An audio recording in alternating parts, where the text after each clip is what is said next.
Hello, my dear friends. This is Rabbi Aharon Dobinsky coming to you today from the holy city of Jerusalem, Israel. It's a story that's as old as time. So it was in the beginning, so it will be at the end, and in between are just changes of character. When talking about the struggle between good and evil. Now, we've talked about many things that dance around this subject. Today we're going to get right down to the nitty gritty. We realize that it's important that we fight in this fight, that we're part of this fight. We belong to this fight. We inhabit this planet, and the planet has inherent in it this fight. It started in the very beginning. Sometimes we win, sometimes we lose, sometimes it's a draw, but it never goes away. It was Cain and Abel, where Cain was the bad guy, Abel was the good guy. Abel lost, Cain won. He didn't carve out for himself much of a life because of it, but he did win. Move forward in time, you have Noah against virtually everybody else.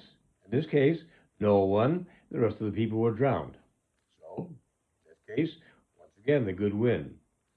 You have cases of Jacob and Esau, and you have Isaac and Ishmael, good and evil. Isaac and Ishmael turns out into a draw later on.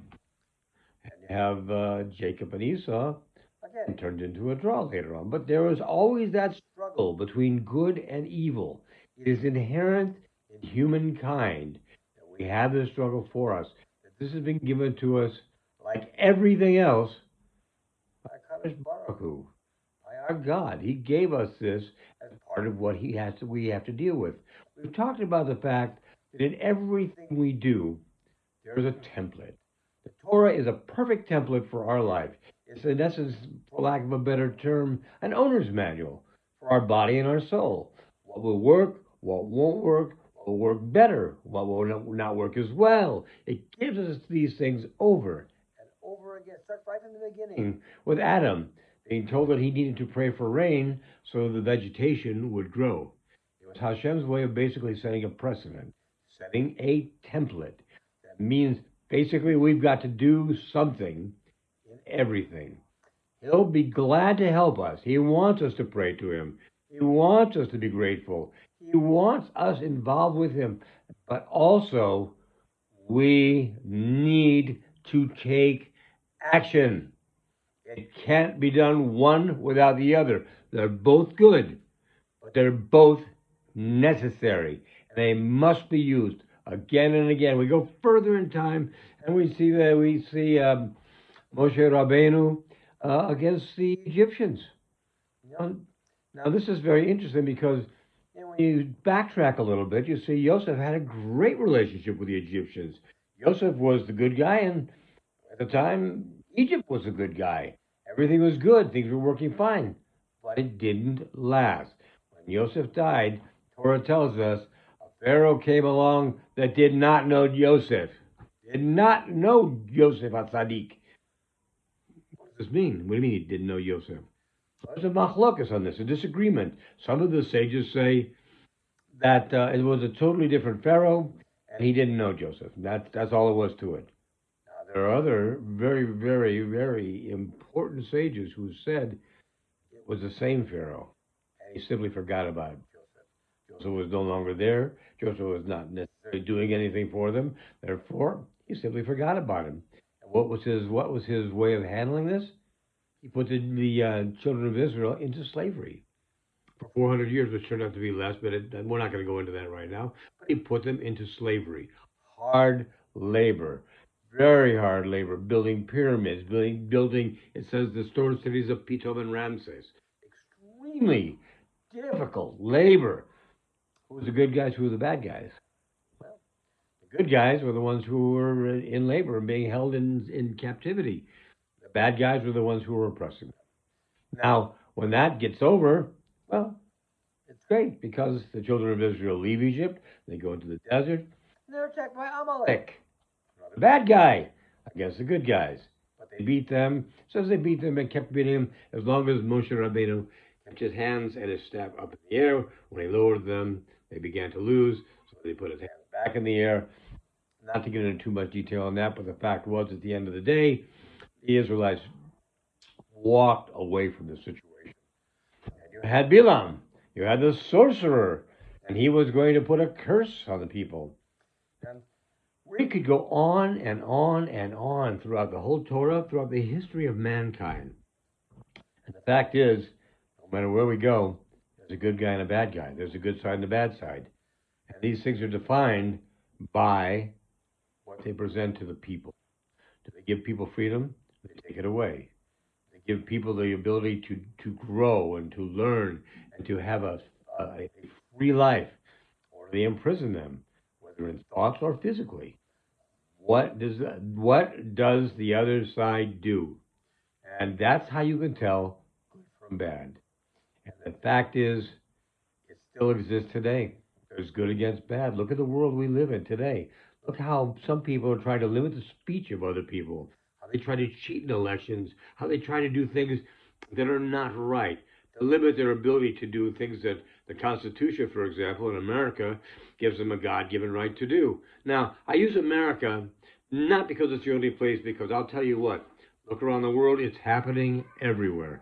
The difference is America is a benchmark for the rest of the world. In other words, the rest of the world sets their way of doing things a lot of times by how America does, because America has always been a free country, a country where people have been able to come with nothing and build something. They've been able to take advantage of the freedoms in America to build a nice life. It's always been that way. Always. Until recently. Now what you have is you have people coming in illegally, being taken care of as if they were the important ones.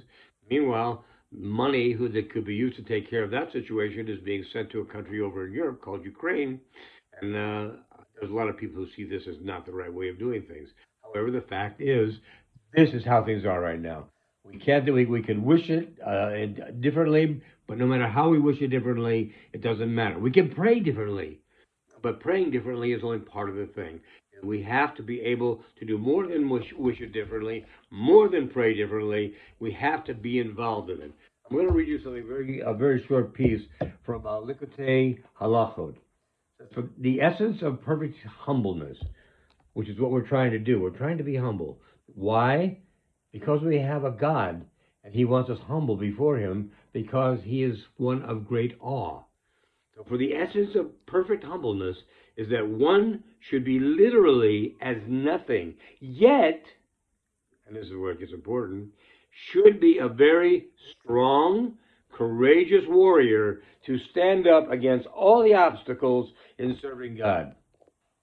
All the obstacles in serving God.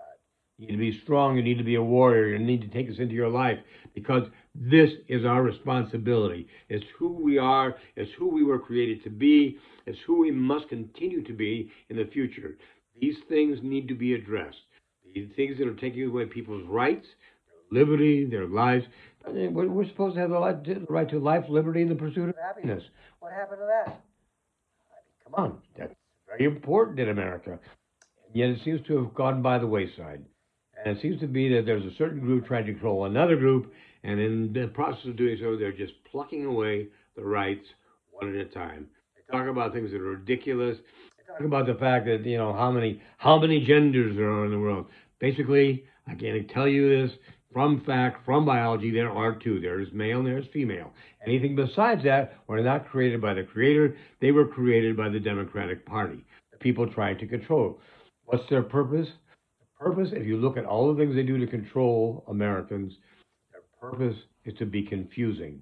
Their purpose is to make it so that it's hard to know which is right and which is wrong, which is left, which is right, which is up, which is down. It's hard to know.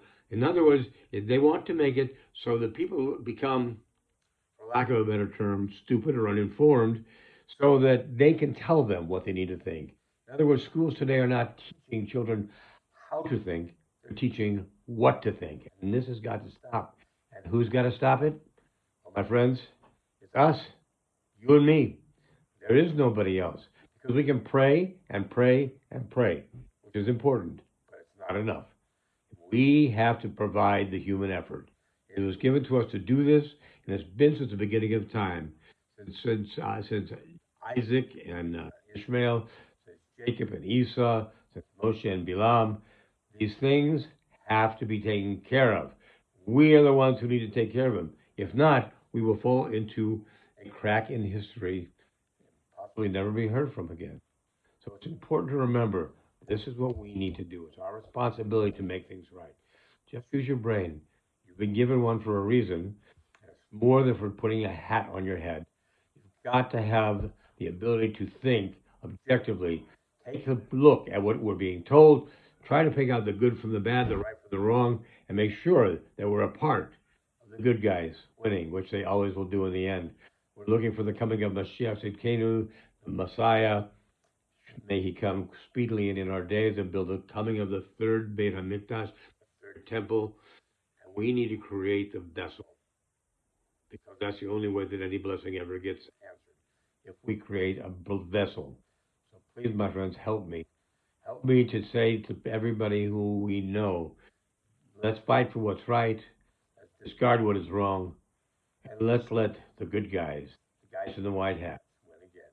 Be well, my friends. Have a great day, a great week. Chodesh Tov. Freilich and Chanukah.